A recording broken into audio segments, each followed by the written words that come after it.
Hallelujah. Bible yeyogera mu kitabo ekya Yokaana essula y'omunaana layini ya 32 lwe mulimanya amazima n'amazima galibafuula ab'eddembe. Bible yegamba nti abantu bange babuze lwa bintu bibiri: obutamanya byawandiikibwa n'amaanyi ga Katonda. Bible yegambye mu Koseya 4:6 nti olw'okubanga muganye okumanya nange mbagaanyi. Bible yegamba mu Zabbuli eya42 layini ey'omusanvu nti obuziba bukoowoola buziba. Kati olw'okuba obuziba bukoowoola buziba, kyamakulu nnyo okugendako ewala mu buziba. Bible yegambye nti ndiyimusa abasumba abali baliisa n'amagezi n'okumanya. Bw'ati bw'ayogedde mu Yeremiya 3:15, era n'addamu n'atugamba mu Danyeri 11:3 nti abalamu abagezi abalina amagezi mu bo balirabula bangi nnyo, balibalabula nnyo, balirabula bangi abalina amagezi. Era n'addamu n'atugamba mu Danyeri essula 12 layini ey'ekumi nti bangi abalyerongoosa, bangi abalitegeera, nti naye ababi tebagenda kutegeera wadde n'akatono, wadde nga bangi abalitegeera. Bayibuli n'etugamba mu Danyeri 12:3 nti abagezi bagenda kuzuukuka nga baakaayakana ng'emmunyeenye, balizuukuka nga baakanga mmunyeenye, nti naye abalala bagenda kuzuukuka nga bazuukukira mu nsonyi. Bayibuli n'etugamba alina amagezi awulire omwoyo kyagamba ekkanisa. Bassebo ne bannyabo, Bayibuli eno ejjudde buli kigambo na buli kkubo ery'okutegeera kwaffe, naye ffe kennyini ffe twekonfayininga, ffe tweremesa, ffe twesiba mu mbeera, ffe twesiba mu kintu ekiba tekitambula. So, ladies and gentlemen, olw'okubanga babaddewo ebintu bingi ebigenda mu maaso, ekintu kino lwaki nkirudderuddeko nga nkitambuza? Kubanga mbadde ndaba ng'ekkanisa eringa etwaliddwa, ekkanisa ng'etwalibwa mpola mpola mpola, ng'etwalibwa ebintu by'eki7th day, ng'etwalibwa ebintu ebiwandiikiddwa ku mikutu, ng'etwalibwa agafaananyi ag'entiisa agakubiddwa ku mikutu egya social media, ekkanisa ng'etwalibwa photoshoppings ezigenda zikolebwa, ng'ekkanisa eyagala nnyo insurgency, eyagala nnyo kyekiriwo agookya mawulire kyagakutte, ekkanisa eyagala nnyo ebintu byonna ebisasamaza nga tefaayo oba ng'emazima ebaagala nnyo agalangolanga ago. Paapa yalangiridde ennamba etandike ku Monday. Ekkanisa ebyo ebyagala nnyo, baagala nnyo okwefuula abatidde naye nga tebalina ntiisa mu bo. Ekkanisa eyagala nnyo okutambulira ku luti nga kwe bagitunze, eyagala nnyo okuyiiya obunkenke obutagiriiko, neerabira obunkenke bwayo. Kyangu nnyo okuziika omufu atali wuwo buli wootaba keyafuulu. Olunaku lumu mukoddomi wange yafiirwa kitaawe, naye tuba tugenda okuziika ne tusanga omulambo omulala ku kitundu kyekimu kye boogedde, ng'emmotoka zipaakinze awo, naffe nga tuloba. Naye ngenda okulaba abakaaba bonna nga sirabako muntu waffe. Naye nga ye kwe kubuuza abafiiriddwa, bannange ono omufu y'ani? Abaga ozze kuziika gw'otamanyi, koze temwogera bwe mutyo nti naffe twafiiriddwa owaffe. Kakati bassebo ne bannyabo, ekkanisa eyina obligations ezaayo, naye egenda okuziika omufu atali waayo. Mugenda okuziika omufu nga wa Isirayiri, nga mulina ebintu bye mwesibyeko, mwesiba ku bintu by'Abayudaaya, mwesiba. Abayudaaya balina kontenti yaabwe, Abayudaaya balina eggwanga lyabwe, Abayudaaya balina entandikwa Yesu gye yabatandika, Abayudaaya balina embonerezebwa yaabwe Katonda gy'agenda obbabonerezaamu. Naye buli we mutalekera awo, bwe tutayingirize, bwe tutatraining emayindi zaffe kuyiga kusoma buziba bwa kigambo kya Katonda. Ekkanisa lwerigattululwa ne Isirayiri, ekkanisa lwegenda okutegeera amaanyi gaayo, ekkanisa lwerimanejinga okwegattulula ne obwongo bwayo ne babugattulula ku Isirayiri, ekkanisa egenda kuba ekanyuza ejjinja eddene, egenda kuba esimbye omuti ogw'ekijjukizo mu bulamu bwayo. Naye leero okuboyaana okuzuŋŋana kwonna mu bwongo okutulugunyizibwa mayindizi zonna okulaba nga zitwalibwa buli mpewo na buli kuyigiriza. Lwaki? Kubanga balina okwerimba nti nabo balina akakwate ku Bayudaaya. Muyina okwerimba nti nammwe muli Bayudaaya. Mumanyi okwerimba nti nammwe mugwa mu bika 12 ebya Isirayiri. Mujja ne mwerimba nti mwenna mugenda kuyingira mu miryango giri 12 egituumiddwa erinnya.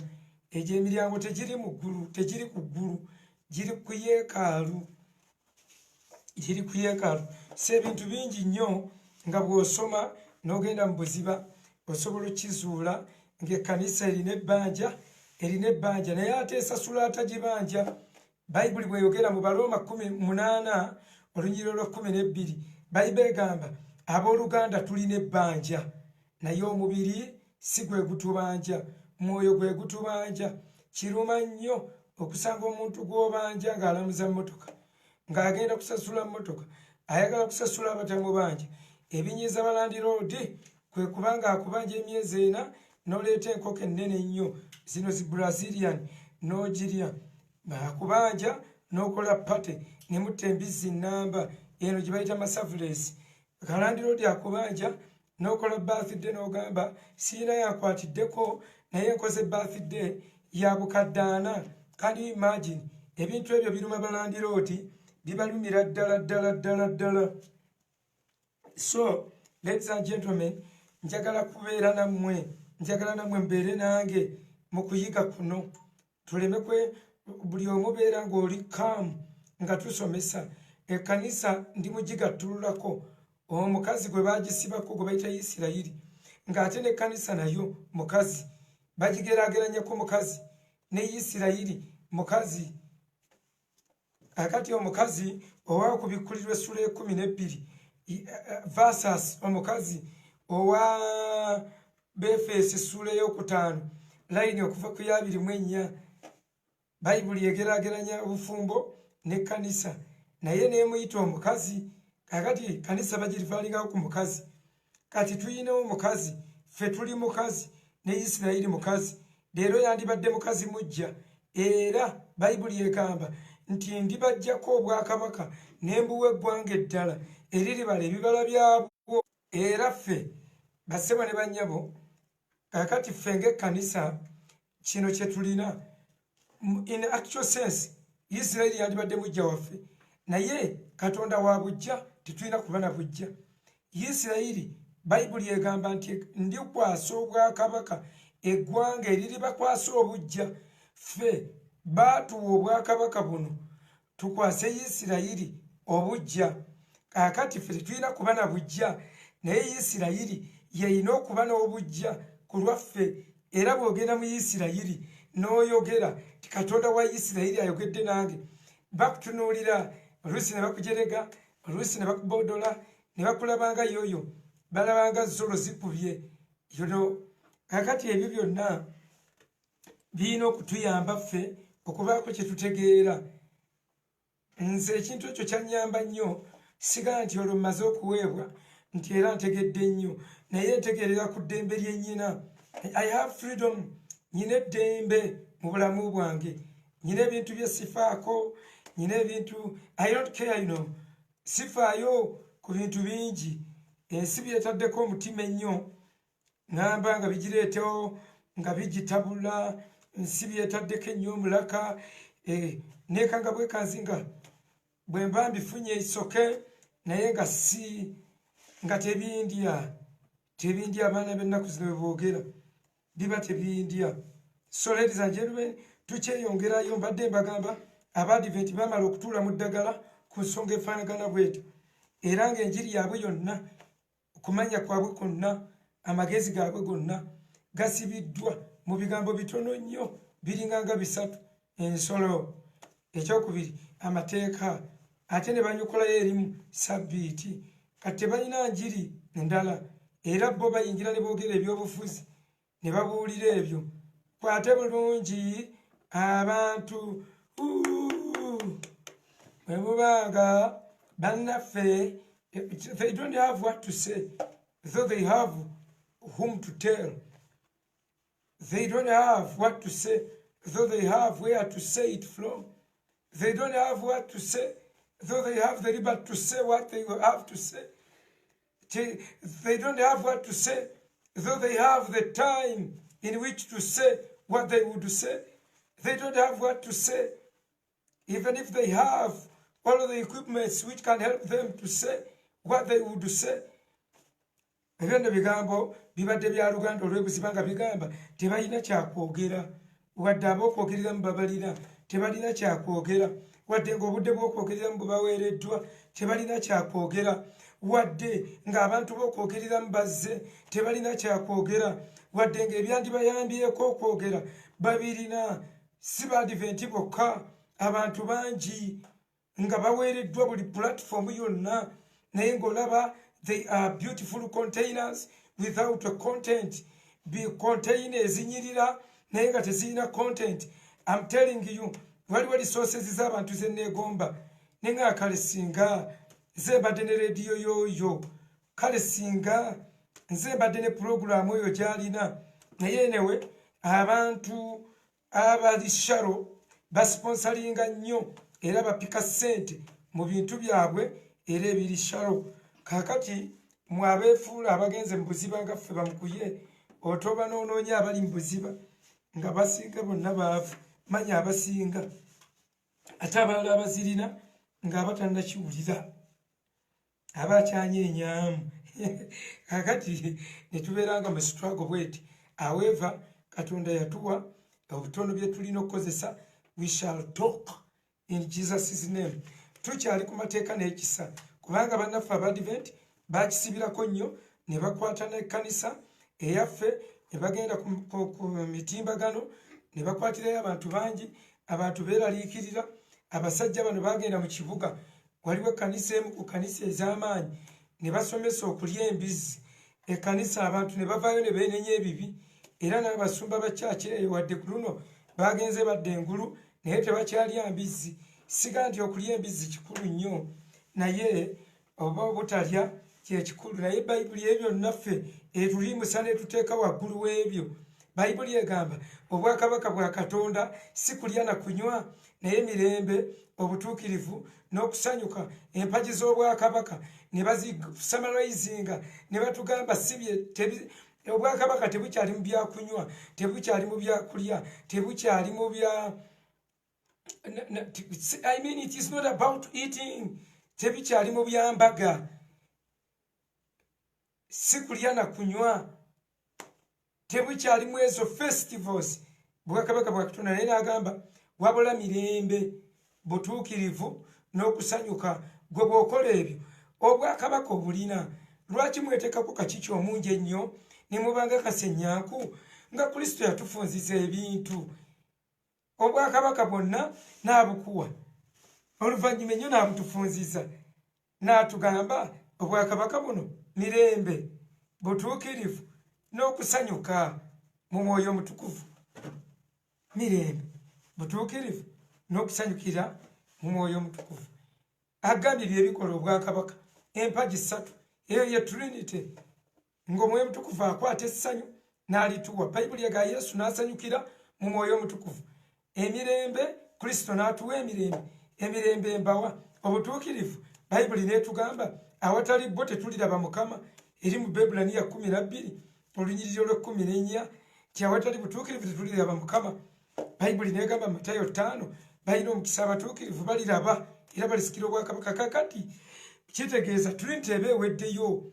Trinity eggwerayo awo mirembe butuukirivu n'okusanyukira Mwoyo Omutukuvu. Essanyu ne baligaba omutima Omwoyo Omutukuvu lw'omujjula aleeta essanyu. Nkugambye emirembe Kristo yakigaba. Agamba emirembe mbawa singa ensi bw'ebawa bwembawa. N'atubuulira ne Katonda bye bikola obwakabaka ebintu bisatu naye muwambagatana ne Kakiki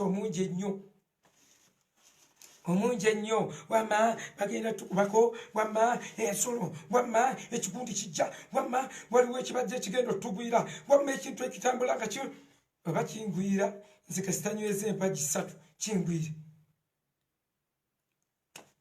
nze obulogozi babundaze mbuyingira nakwatula omuntu akkiriza na mutima gwe bw'amala okukkiriza n'ayatula n'akamwake okuweebwa obutuukirivu kati bwe bamala obbumpa kati ekyo nenkimanya eyo justification. I am justified.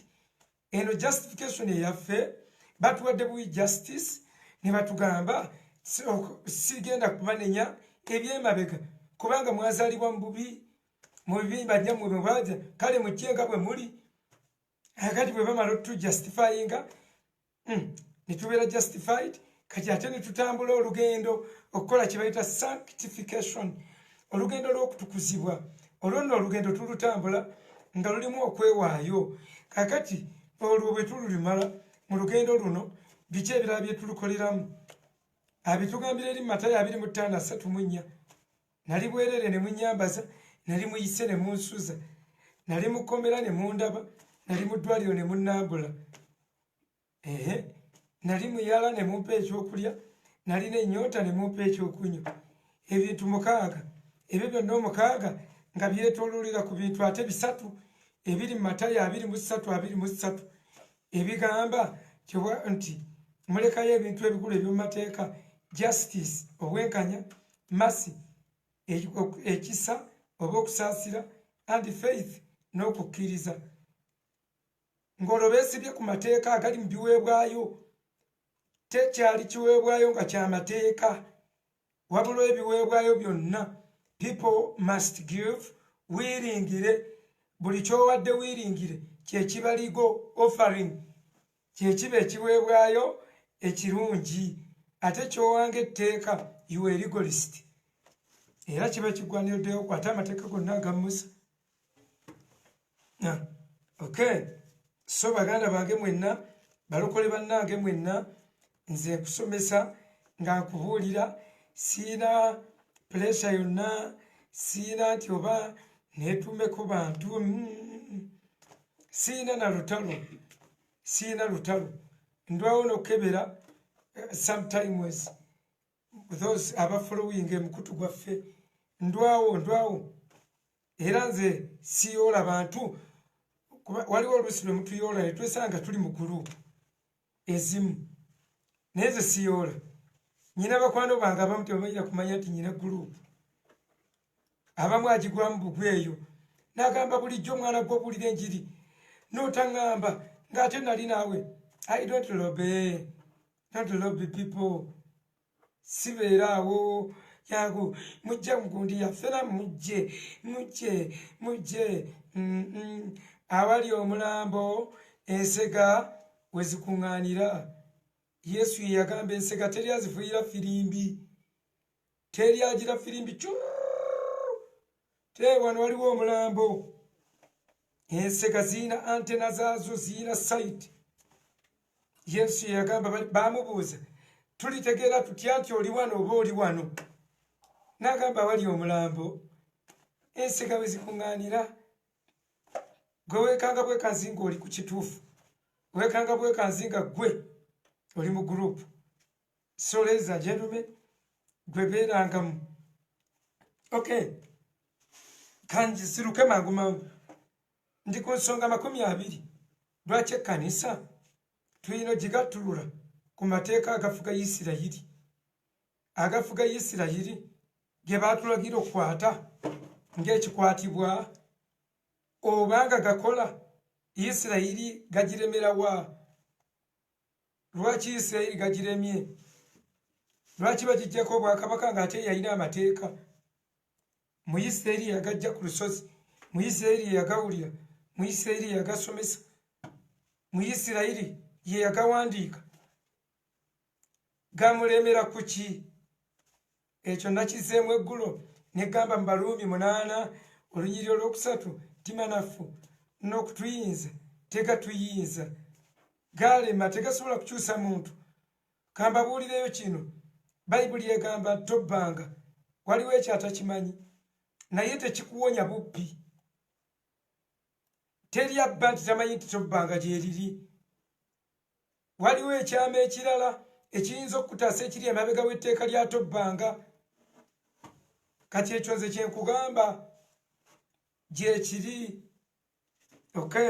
naye kamalirize bino ensonga zino 20 gyo twakomye ku nsonga ey'omunaana the fragility of the law obumenyefu bw'amateeka nti gamenyeka omenyako limu gonna ne gayiika naturally that is the nature of the law ekyo twakisomye mu Yakobo 2:10 bayibuli ng'egamba ti omenyako etteeka limu gonna n'oba ng'ogamenye kati abalokole mwenna temukwata sabbiiti as per the understanding of the Adventists and Israelites tuba temukwata sabbiiti kati therefore muli benzi therefore musinza ebifaananyi therefore muli babbi obutankola photoshopping kakatereze bwe nti amateeka buli womenyako limu gaba gayiise ate mmwe temukwata sabbiiti ate mwagala obyeteekako nti gabafuga amakulu nti go gabakwasisa era bayibuli egamba nti ayagala okufugibwa amateeka mu Bagalatiya 5:4 agamba ngamba mwe abagala okufugibwa amateeka tye mugudde okuva mu kisa oba wagwa ekyo tekiriko judgment naye mba nkulaga nti oba ogudde kubanga ne mu nsi mwe tutambulira omuntu bwagwa abalala basobola omulengera nti agudde oba physical olina lwaitu okutegeera nti omusajja agudde wali omutamiivu agudde omulabira ku ki tumulabira ku heights by using heights we can know who has fallen and who has not fallen kati ne by'omwoyo tulaba ku heights wuno agambye oba ogudde okuva mu kisa so tugenze ku nsonga ey'omwenda the Jerusalem council eye Yerusalemi waliwo empaka ezaaliwo mu kibuga Yerusalemi mu mwaka ndooza gwalinga gwa 8 nja kikeberaawo ne wabaawo empaka nyingi nnyo mu kibuga Yerusalemi lwaki kubanga waliwo abantu abaali bazze ndi mbikola batume essula 15 y'ensonga yange ey'omwenda abantu baali bazze nga bagamba mutakwata amateeka ga Musa temusobola kulokoka bwe mutakwata amateeka ga Musa n'okkomola temusobola kulokoka lwekyo kkomola lyo siryali ku mateeka ga Musa ate okwo baali bakuwa Ibulayimu kati ono kyava abagatta n'agamba mutakwata amateeka ga Musa n'okkomola temuyinza kuyingira bwakabaka bwa Katonda kaakati empaka ne zikwata akati Pawulo ne Balunabba empaka ne zibasukkako wadde baali bawakanyi empaka ne zitambula ne bavaayo mu kibuga gye baawakanira ne bakutindigga olugendo bagende beebuuze ku batume abaasigala e Yerusaalemi eyo bagiyita the Jerusalem Council olukiiko lwa Yerusaalemi the Jerusalem Council eno council ne mu divinity mubisoma nga toli mulokole bino muba mubitegeera bulungi Jerusalem Council kale we wabaawo okuwakana ne batambula ne bakwata ekkubo ne bagenda mu Yerusaalemi banoonya mazima abawakanyi ne be bawakanya bonna ne bagenda e Yerusaalemi abatume ababuulira kye baalabako kye baakwatako kye baamanyako be bagenda bababuuze naye we baatuukayo bulirira ebigambo abatume bye baayogera ndi ku Jerusalem Council ensonga yaffe bano be batume abaamanya bino simanyi oba ekkanisa ne mu bayibuli ezammwe bino mwebiri mmwe abawakana simanyi oba ne zammwe bayibuli bino mwebiri Yerusalemu kanso ya Yerusalemu oba olukiiko lwa Yerusalemu agambye abo abatume n'abakadde ne bakuŋŋaana okwetegereza ekigambo bwe kyali okwawukana okw'endowooza okungi. Peetero n'ayimirira n'abagamba nti, abasajja abooluganda, mwe mumanyi ng'okuva mu nnaku ez'edda Katonda yalonda mu mmwe ab'amawanga bawulirenga mu kamwa kange ekigambo ky'enjiri ne bakkiriza. Ne Katonda amanyi emitima n'ategeeza bwe yabawa Omwoyo Omutukuvu era nga ffe n'atayawula ku ffe nabo bwe yalongoosa emitima gyabwe olw'okukkiriza. Kale kaakano mukemera ki Katonda okuteeka ekikoligo mu bulago bw'abayigirizwa bajjajjaffe kye bataayinza kutwala newankubadde ffe ng'olwo ayogera mujjukire nakireeseeko nga njogera ku poyinti eri ti bonna byabalema. Abatume ne bagamba bajjajja kye bataayinza kutwala newankubadde ffe. Olw'ekumi naye tukkiriza okulokolebwa kwa kisa kya Mukama waffe Yesu era nabo bwe batyo. Kale ekibiina kyonna ne kisirika ne bawulira Balunabba ne Pawulo nga bannyonnyola obubonero n'ebyamagero byonna Katonda bye yabakozanga mu baamawanga, nga obubonero n'ebyamagero bigattako ku mazima. Mbabuulira abalokole muve mu kkuba ebyamagero, mugenda okufuuka ekidiini. Ebyamagero birina okubaawo.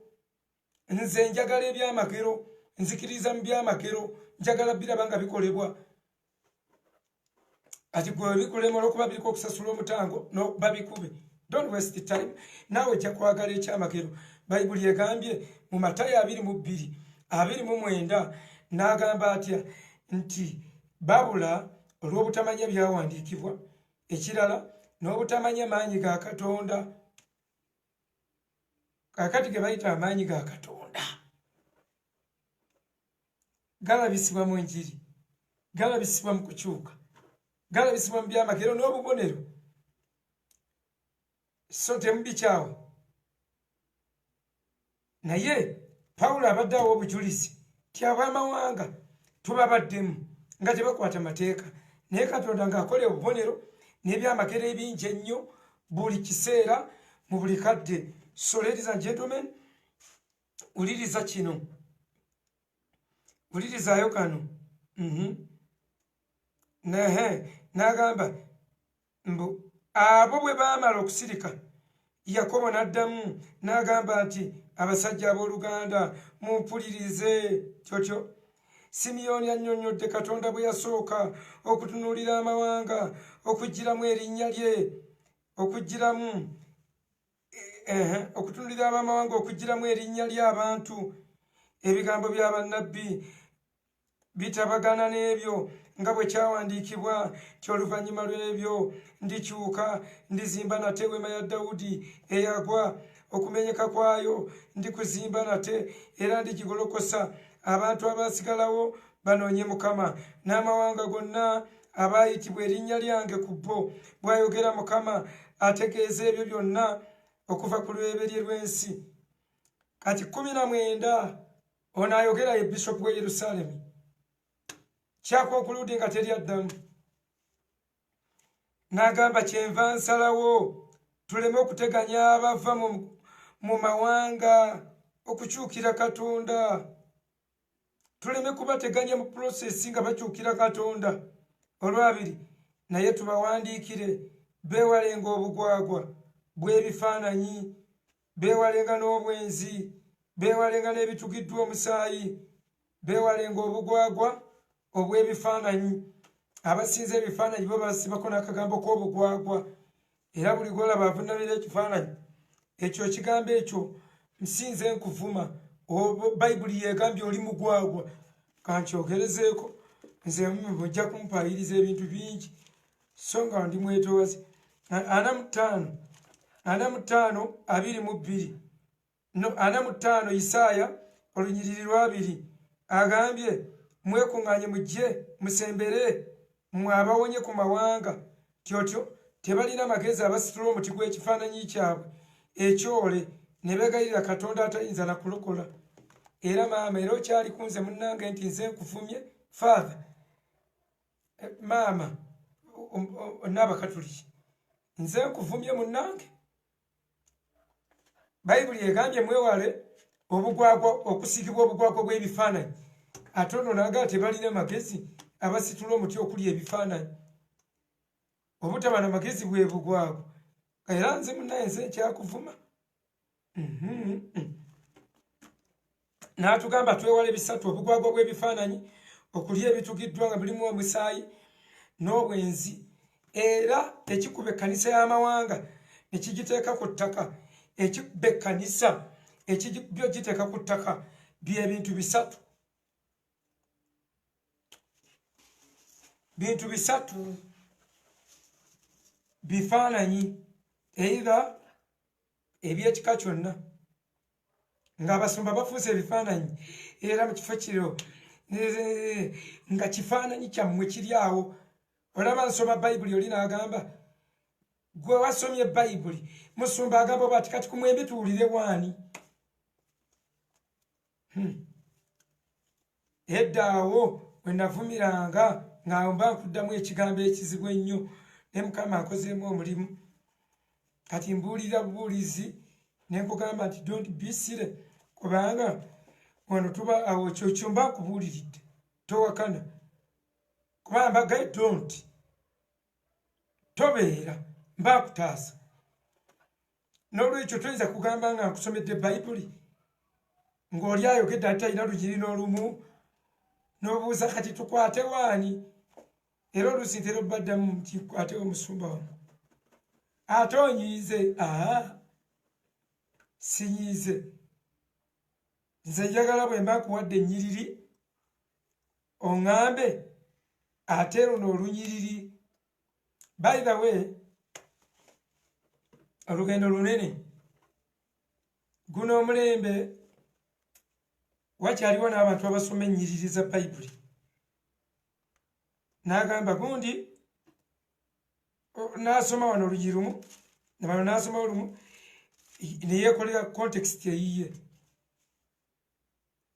naye contextualization kikulu nnyo okumanya babadde boogera ku ki kyeboogerako kigwa mu ndagaano ki bikulu ebyo wuuno agambye mubawandiikire bewala ebintu bisatu mujjukire eri obwakabaka bwa katonda butambulira ku bintu bisatu si kulya na biki na biki naye wano bakijjeeyo bewala omusaayi olw'ensonga kubanga oyinza ogamba ate kati nga bagaye ati ate kulya kati ate ebyokulya bye boogera birala omusaayi ekiguganyisa Baleevi 17:10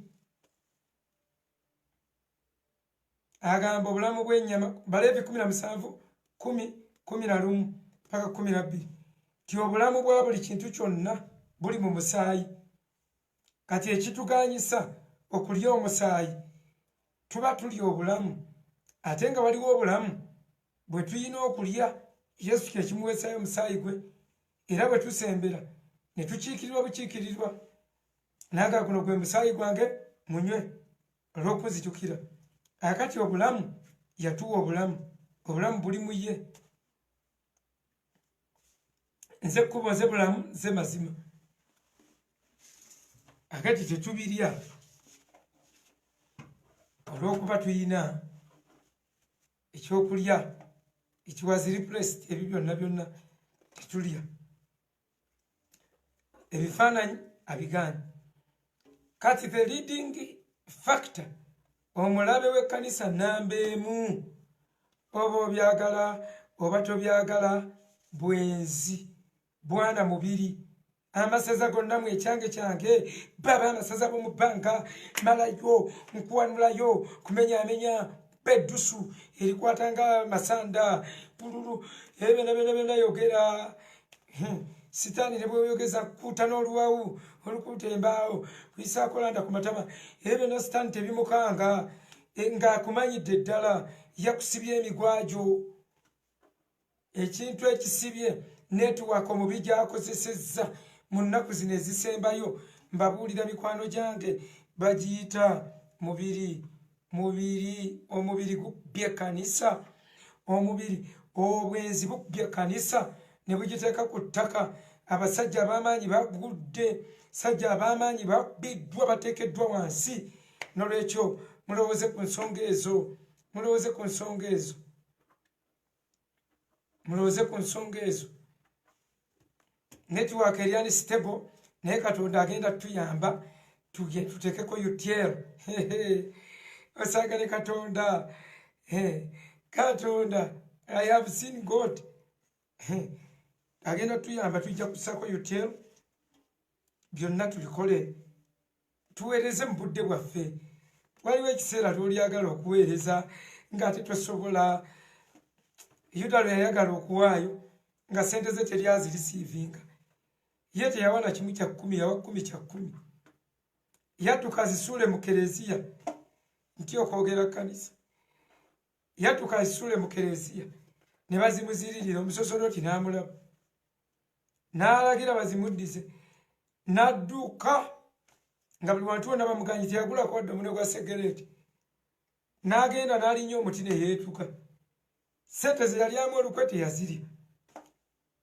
bannaye sikolima tonkwata obubi kubanga ati bintu ebyo kambireke nobbireka money corrupts just like power sijja ziddamu nazoogera kubanga buli wekyogera kati ngenda okulya kifaanaganye n'omulala ate kyeyayogera ate nga saagala bintu ebyo naye kyegamba sobola okuweereza ne sente zo ng'okyasobola ng'okyalina ne weweerereza nange olimu olyagala nga toyina nawo n'olinda babeeko kibalanga okikole nga twamala naffe nga twateekawo dda projects eziyamba obuweereza naye tukyanyega kyegamba there is no way how you can join the history of any ministry that started a long time ago.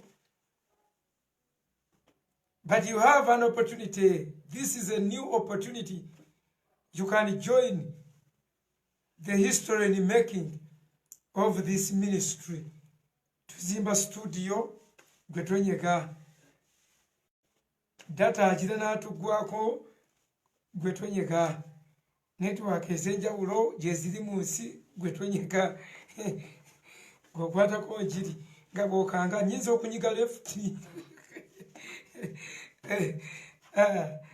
Okay, so ladies and gentlemen, twoyongeddeyoko. Point yange ebadde mu Jerusalem Council. Yerusalemu ekintu kyasalibwawo. Bwe baamala okusalawo n'agamba mu Lwabiri titubawandiikire beewala obwenzi.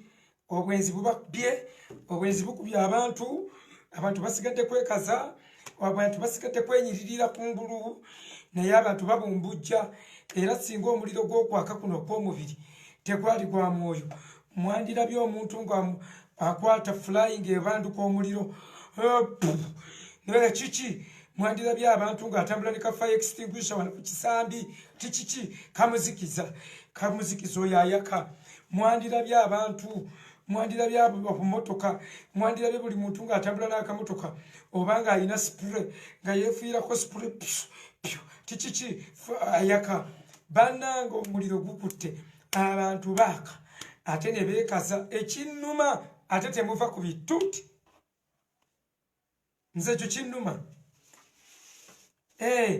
gwolwokuba kati naawe wawangula buwanguzi kyali kikubobongwa kyambobonga nali sinnategeera mazima ne bwe nategeera nenfuna point of focus nenfuna focal point kamera etegana naye bwe mala okufuna ekifaananyi kyayo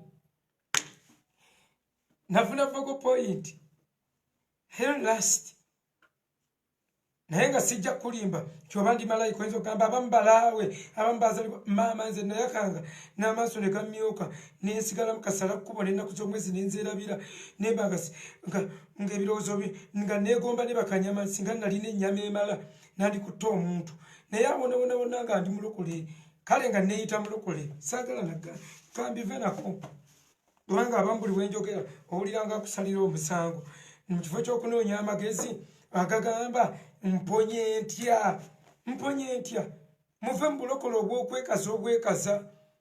God can inbox you and you can inbox God.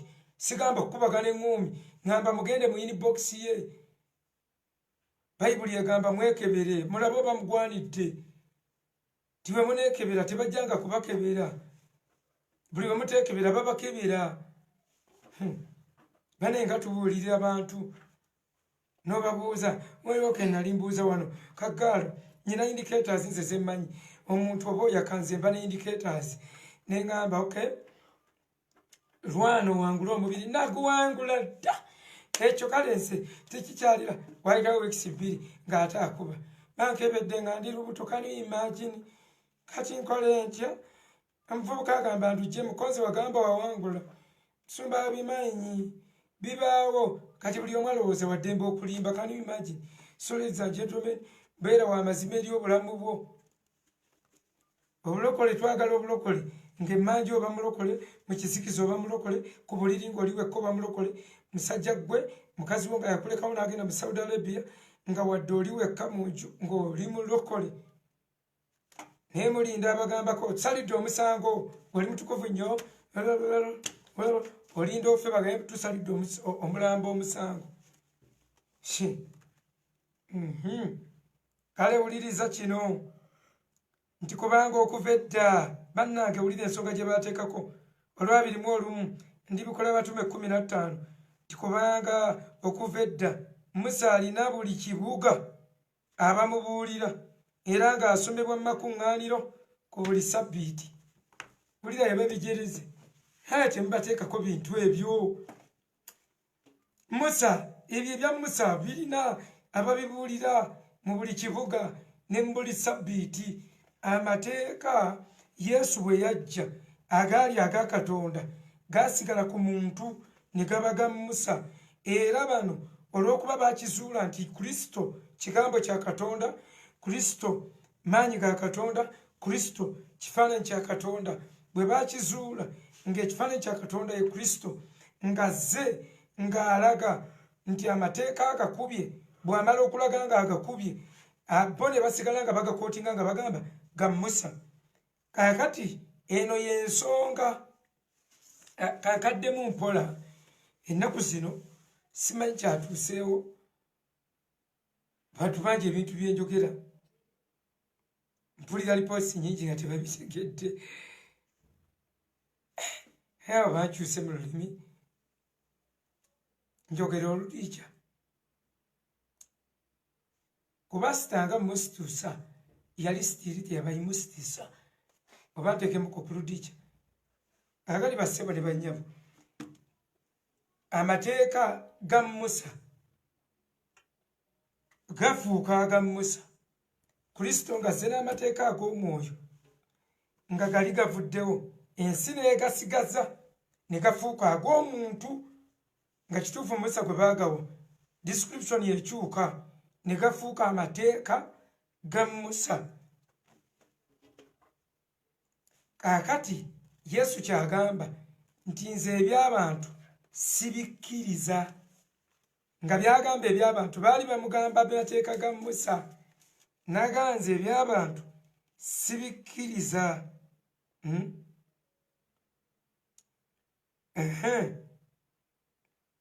ndowooza ekya Yokaana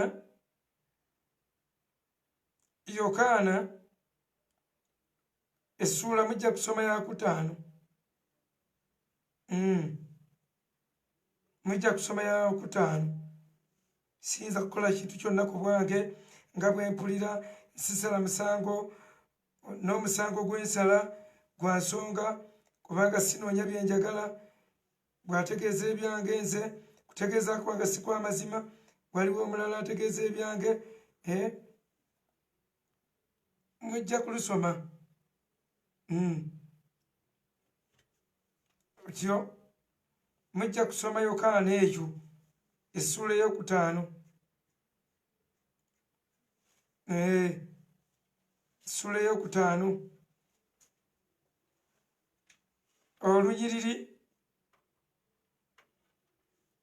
ndowooza lujja kuba abaana 6 kubanga singa mukkiriza Musa era nange mwandinzikiriza kubanga yampandiikako nze naye mmwe bwe mutalikkiriza oyo ng'ebyawandiikibwa mulikkiriza mutya ebigambo byange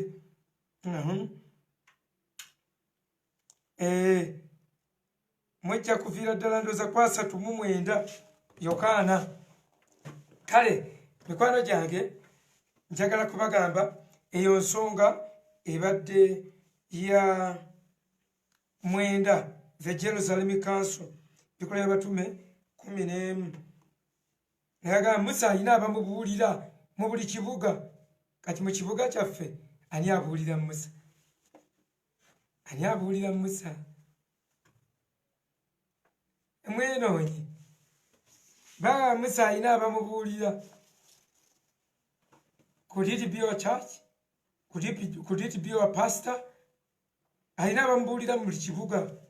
Nolwekyo temubireeta ebya Musa.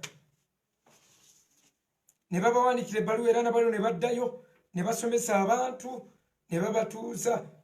Kaakati ffe tuli ku Bikola by'Abatume Jerusalem Council. No one ateekeddwa okusomesa ekkanisa amateeka. Ensonga ey'ekkumi,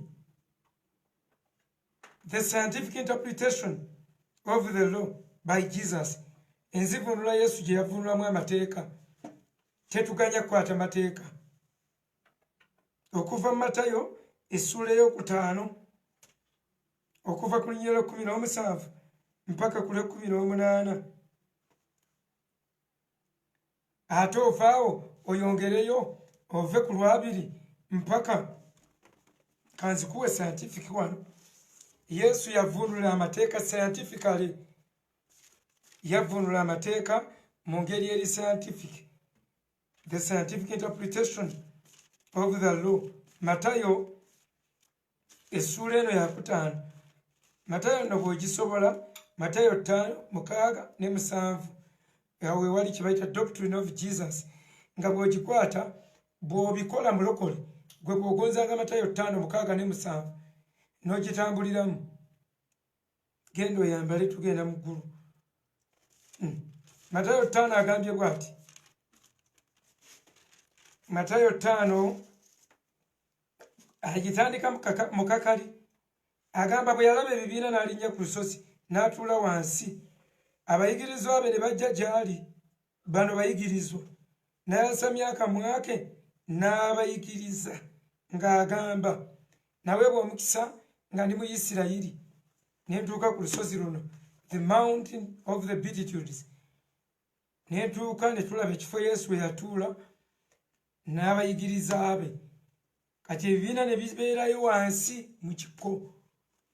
Kakati wali nga ne woba oyogera mpola, abantu nga bali mu kikko, olusozi luli waggulu, nga Yesu aba abawuliza nga teyeetaaga mizindaalo. Kale Matayo 5 kave ku 21:17 agamba ezo nazisomesako 17 mpaka 18. Temulowoozanga najja okudibya amateeka gyotyo oba ebya bannabbi tye. Sajja kubidibya wabula okubituukiriza. Kati juzi nabasomesa okutuukiriza amateeka.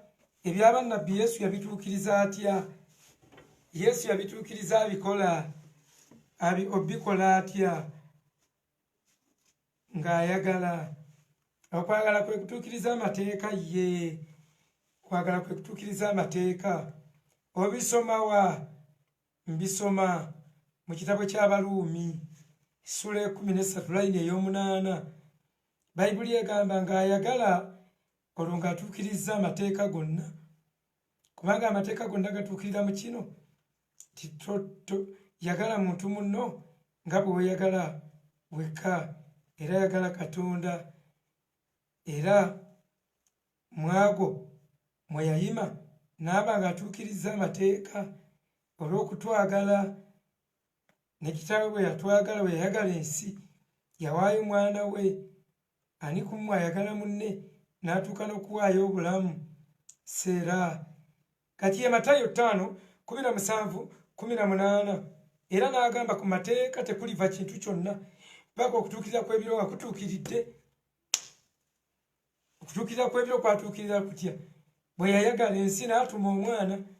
Bagala ati yannyanya ye yatuukiriza ng'agyagadde n'omwana n'atuukiriza era tekwavaako katonyeze mpaka bwe yagala kiwedde era bwe yayogera nti kiwedde ejjigi ne lyeyuzaamu wakati ejjigi bwe lyeyuzaamu wakati Befeso 2:14 n'agamba yayuzaamu ekyawakati atufuule ffenna omuntu omu nga tewakyali mugundi tiowamateeka owagundi mbwe najjawo amateeka tabuleti ey'amateeka eyali etwolekedde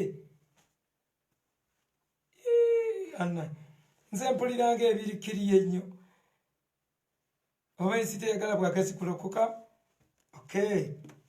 kale wuliriza olunyiri oluddako 21 mwawulira edda bwe mwagambibwanga nti tottanga naye omuntu bwattanga anazzanga omusango kye wulira ageraageranya mwawulira ab'edda can you imagine ne bannange sigaanyi oyagala nnyo omusumbawo oyagala nnyo n'okuwakana kale ne Isirayiri oyagala nnyo okweteeka nnyo ku b'amaanyi oyagala nnyo okweteeka ku celebrities okulaba nga naawe ofuna bw'obayita naye olina gamba mwawulira edda bwe baga nti tottanga naye nze mbagamba today naye annange muli bubi naye nange mbagamba nti buli asunguwalira muganda we ngazizza omusango era naye aligamba muganda we nti rakka asaanidde kutwalibwa mu lukiiko naye anaagambanga nti musiru asaanidde kusuulibwa mu geyeena ey'omuliro wulira olwa 27 mwawulira bwe baagambibwa nti toyendanga naye nange mbagamba nti buli muntu atunuulira omukazi okumwegomba ng'ayenze 33 mwawulira ab'edda bwe baagambibwa kati ate wuliriza banaye mwawulira ab'edda bwe baagambibwa sinammwe bwe baagambibwa Verse 3 mwawulira ab'edda bwe baagambibwa nti tolayiriranga bwereere mu linnya lya Mukama Katonda wo naye otuukirizanga Mukama by'olayira ate ye n'agamba ati naye nange mbagamba nti tolayiranga n'akatono kati olugira ensolo erikyusa amateeka ensolo erikyusa amateeka ewe Yesu gweyita ensolo Yesu agambye mwawulira ab'edda nga bagamba tolayiriranga bwereere mu linnya lya Mukama Katonda wo tuukirizanga by'olayidde mu maaso ga Mukama Katonda ye n'agamba nze mbagamba tolayiranga why we are living in an unpredictable future tolayiranga era bino byonna nze neggulo nabagambye mwenna byonna byabufuzi abalokole nze njogera n'abalokole bokka mwe abasigadde bino we bituuse temukyalimu nsa temukyalimu wadde akabuulirirwa sayiti zonna temukyalimu wadde akabuulirirwa tunuulira sayidi emu n'obuuza bano baani abawa amagezi aye tuli mu covid ate masiki zizo ate oganya okukuŋŋaanya abantu ate owadde bakakuyege ate babakuŋŋaanya singa weegendedde ku gurawundi n'okuŋŋaanya n'okuba kampeyini kubanga ate bano abantu ate bakuŋŋaanya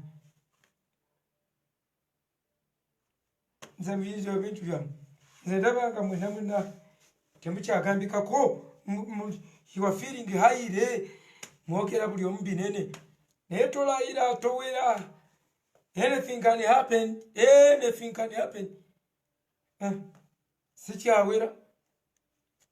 sikyawera ogenda kumakya olubuto nga lulumaggo nga waweze so mikwano gyange ebigambo bino bikulu nnyo ebya mwawulira 38 n'agamba mwawulira bwe bagambibwa nti eriiso ligattwengana liiso n'erinnyo ligattwengana linnyo naye nange mbagamba nti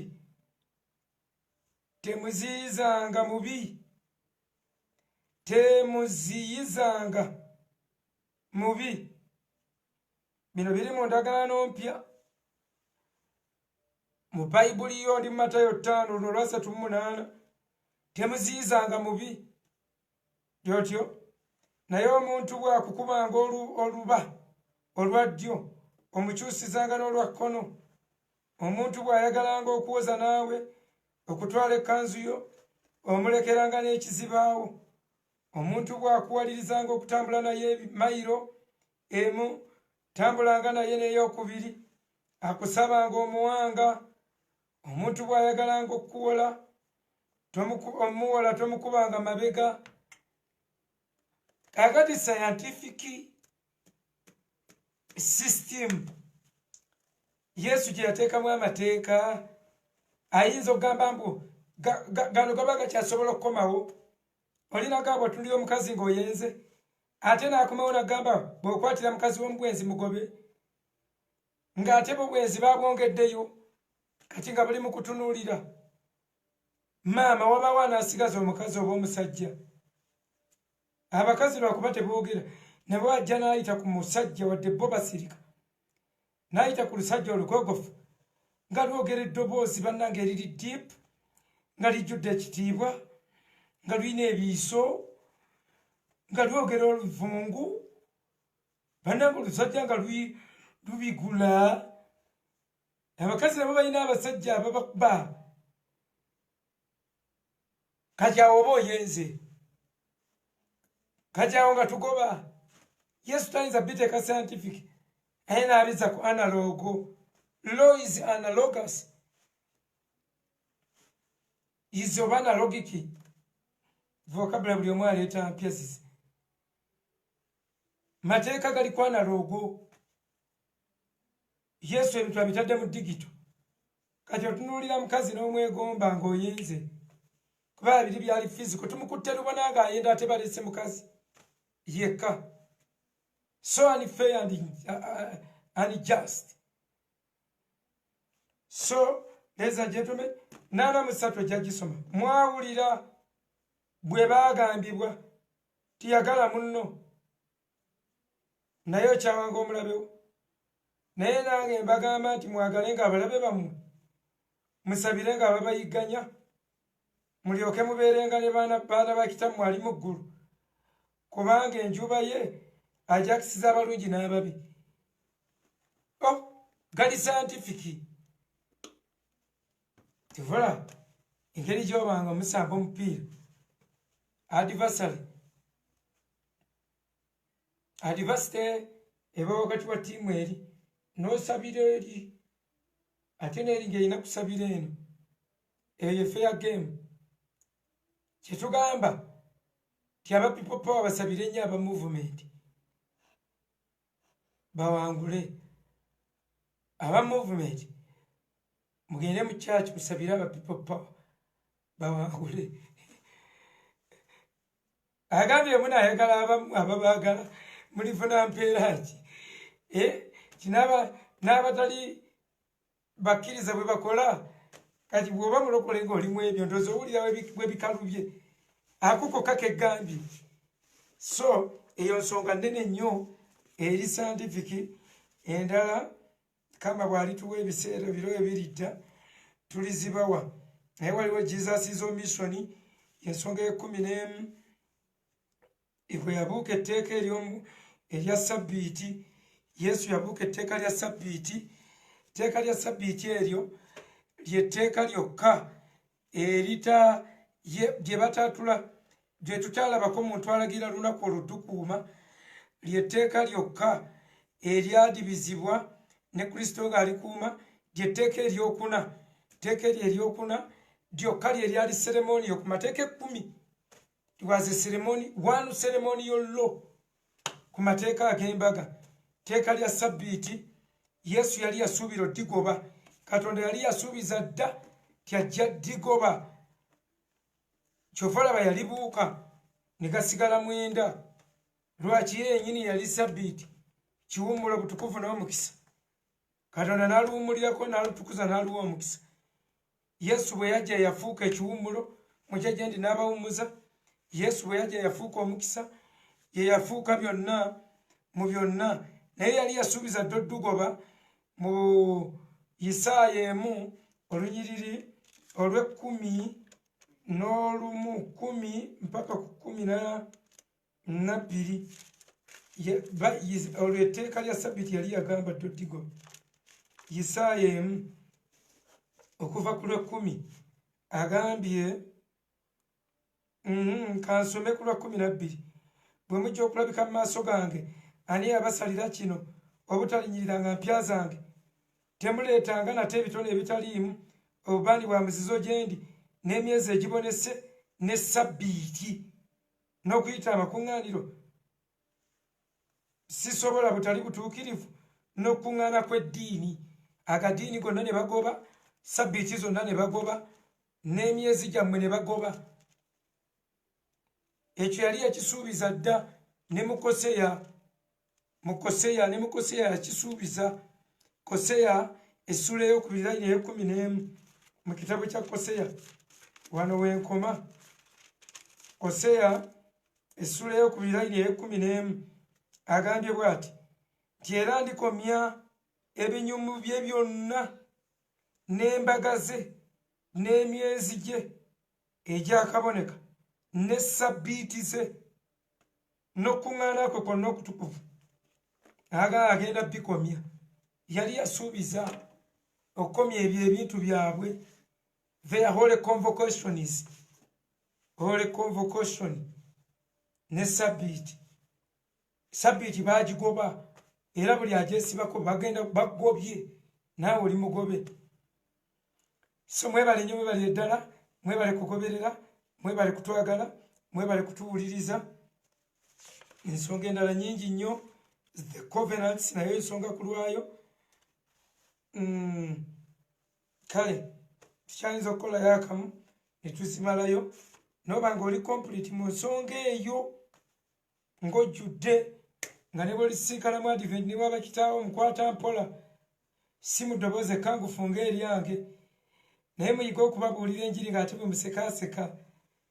Nedda taata. Somako mu Bayibuli yo. Ojja kulaba mu bibabuulire friend ye gospel. Nze abange bensomesa nwana n'abamanyi balala nnyo. Yovola eddoboozi libakkangufuko. Kati bwe mubakwata empola ne Bayibuli zaabwe, akweyo kasitole kamu nga maliriza ddala ebyaddala. Nnyina mwannyinaze yali mukadde w'aba Seventh Day, mukadde. Balinga abakulu baabwe abakulembeze mu kyaki babayita bakadde. Akati yali mukadde. Mwannyinaze famire erokose yagubye mbuye mu Advent. Sebo ne babeera nga ye mu Advent, naye nga nnuma n'enkyala ng'ewuwe nga naye agamba munnange Bayibuli yiri egamba jjukira okutukuza olunaku lwa Ssabbiiti, nawe negambye eri luno olutukuza olunaku lwa Ssabbiiti. Ne ekyo kuva 2 tolukolerako mulimu gwonna, newankubadde ente eyo, newankubadde embuzi yo, newankubadde endogoyi yo, newankubadde omwana wo, newankubadde omuddu wo, newankubadde omuzaana wo. Naye nga mpulira munywevu nnyo mu bunyiriri obwo, siina we nnomusomesa, siina we mutandikira. Ne mugamba ekizibu tosoma Bayibuli, ko ye nsoma Bayibuli yange, konza ogisoma. Ngenda kulaba omwaka guno tye oba osoma Bayibuli yo. Kati nengenda mu tawuni nengula layitena, bazitoba layita, I don't know, obwo obushedinga obwa kale ez'enjawulo. Buli awo ba Ssabbiiti nensazaawo ka green nga bwaka buyero buki obwawandikibwa bonna n'embisazaamu. Kati amaaso ge ne gasikirizibwa okusomawo kawukawo ensazizza. Kati awali okulokoka nensazaawo, nengenda nga nsazaawo ka red nga naye kali awo kali light. bukale obwaka nesazaawo n'asoma ng'awulira bakubye sabbiiti wali awali gundi agenda okusoma wano bulokole katonda watuyambira n'alwala n'okugulu baba basaba ku leediyo n'agamba nze ndokose n'alokoka n'agamba ndokose n'agamba naye nkubuulire bayibuli eyo nali sigisomanga naye simanyi tye oba kyajja kitya ng'olaba nnyiriri nali nze sigitegerezanga ng'ennyiriri baaziramba n'oziramba kati ye teyamanya ani yalamba nnyiriri mu bayibuli y'empya ennyiriri ze naziramba kati ye alowooza nti waliwo bayibuli ezirina bukkale obwo so mikwano mukama abawe nnyo omukisa mwebale nnyo last chance wiiki ejja erina okubaawo oba sitaani ayagala oba tayagala ngenda kwongereza ku last chance twali ku Fox's Book of Matter era tujja kutambuza ba matters tutambuze last chance mu ngeri ekyasinza okuba ate endala ku mulundi guno with new anointing, new power, new strength, new voice, new equipment, new place. Last chance next week. Timetable zaffe zigenda kuddayo mu normal positions nga tumaze okutereeza bulungi ne netiwaaka yaffe naye mwena mwena abatuwagira mukisa buli wetuweereza nga gwe wataddeko MBs lazima oba obuulidde enjiri buli wetuweereza ku mmeeza nga gwe wagigula oba obuulidde enjiri buli wetuweereza nga gwe oguze abalala wakyaliwo ebyokukola wano ku ofiisi yaffe oyinza otugulira furniture omu n'atukonekitinga omulala n'ogula furniture bumeezi obulungi ebintu ebirungi bireeta okubikkulirwa oba n'okubikkulirwa n'ogula furniture n'otugulirayo ku butebetebe wano abantu abazze okusabirwa abazze kubanga olwaleero bazze mbasabidde ku kifu gyabwe basabidde